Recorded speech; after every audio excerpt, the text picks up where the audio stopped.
News, सच जरूरी है। नमस्कार दर्शकों, ये है एमएनएस न्यूज नेटवर्क और आप देख रहे हैं एमएनएस न्यूज टीवी। मैं हूं आपके साथ सेजल। तो आइए देखते हैं आज की कुछ खास खबरें।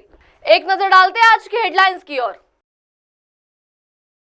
पुलिस को आधुनिक बनाने की चुनौती पर काम कर रही सरकार, अमित शाह। विपक्षी गठबंधन सिर्फ जातिगत जनगणना के मुद्दे पर ही मांग रही वोट, जेपी नड्डा। वंचित समाज आज भी शिक्षा, स्वास्थ्य और रोजगार के लिए मोहताज, उपेंद्र कुशवाहा। आइए देखते हैं खबरें विस्तार से। पुलिस को आधुनिक बनाने की चुनौती पर काम कर रही सरकार, अमित शाह। सरकार अपने बुनियादी ढांचे को बदलने बिना तकनीक का उपयोग कर पुलिस प्रणाली को आधुनिक बनाने की बड़ी चुनौती पर काम कर रही है। तकनीक तेजी से बदल रही है, इसीलिए पुलिस को अपराधियों से 2 पौड़ी आगे रहने की आवश्यकता है।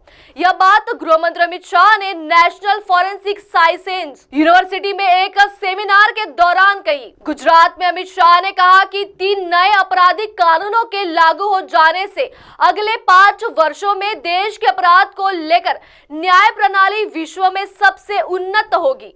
वह भारतीय न्याय संहिता, भारतीय नागरिक सुरक्षा संहिता और भारतीय साक्ष्य अधिनियम का जिक्र कर रहे हैं। गृह मंत्री ने आगे कहा कि जब तक हम न्यायिक प्रक्रिया के सभी हितधारकों को फॉरेंसिक साइंस के साथ नहीं जोड़ते, तब तक हमें लाभ नहीं होगा। फॉरेंसिक साइंस का इस्तेमाल जांच, अभियोजन और न्याय के लिए किया जाना चाहिए।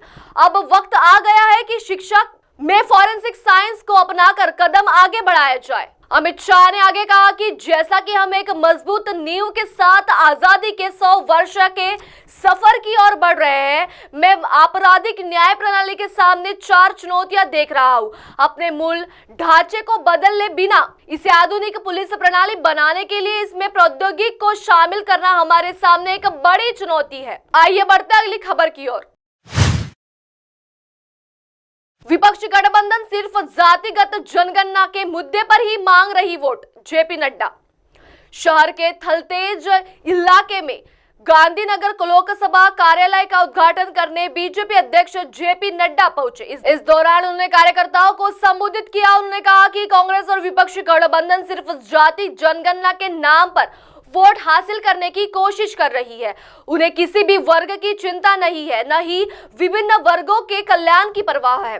जेपी नड्डा ने कहा कि कांग्रेस सिर्फ जाति जनगणना की ही बातें करती है, उन्हें जाति के कल्याण की कोई चिंता नहीं है। उन्होंने कहा कि जहां विपक्षी दलों ने वोट बैंक की राजनीति की, वही पीएम मोदी ने ध्यान युवा, अन्नदाता और नारी शक्ति की अवधारणा देकर देशवासियों को एकजुट किया। आइए बढ़ते अगली खबर की ओर।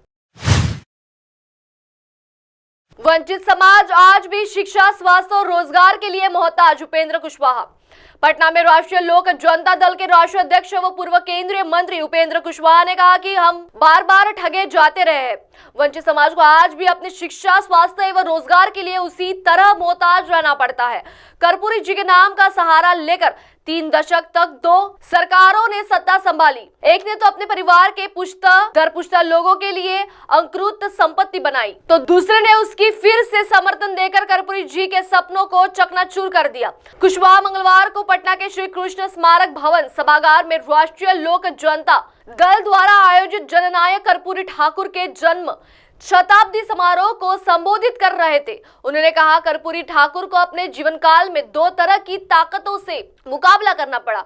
एक जो प्रत्यक्ष रूप से उनके विरोधी थे, दूसरी एक अप्रत्यक्ष ताकत जो उनके उस जमात के अंदर लालू प्रसाद जैसे लोगों ने तो कर्पूरी जी के खिलाफ ऐसी साजिश रची थी। उन्हें अपने जन्म एवं कर्मभूमि समिस्तपुर को छोड़कर सीतामढ़ी से चुनाव लड़ना पड़ा। अब आप हमारे चैनल को आपके मोबाइल पर भी देख सकते हैं। मोबाइल ऐप पर देखने के लिए प्ले स्टोर से एमएनएस न्यूज टीवी ऐप से डाउनलोड करें। इंस्टा, हाइक, ट्विटर, फेसबुक और कई सोशल मीडिया प्लेटफॉर्म पर हमारा चैनल उपलब्ध है। आप इसे यूट्यूब पर भी देख सकते हैं, आप इसे लाइव भी देख सकते हैं www.mnsnewstv.com पर। अब वक्त हो चला दर्शकों ब्रेक का। ब्रेक से लौटने के बाद देखिएगा देश और दुनिया की तमाम बड़ी खबरें। बने रहिए एमएनएस न्यूज टीवी पर। नमस्कार।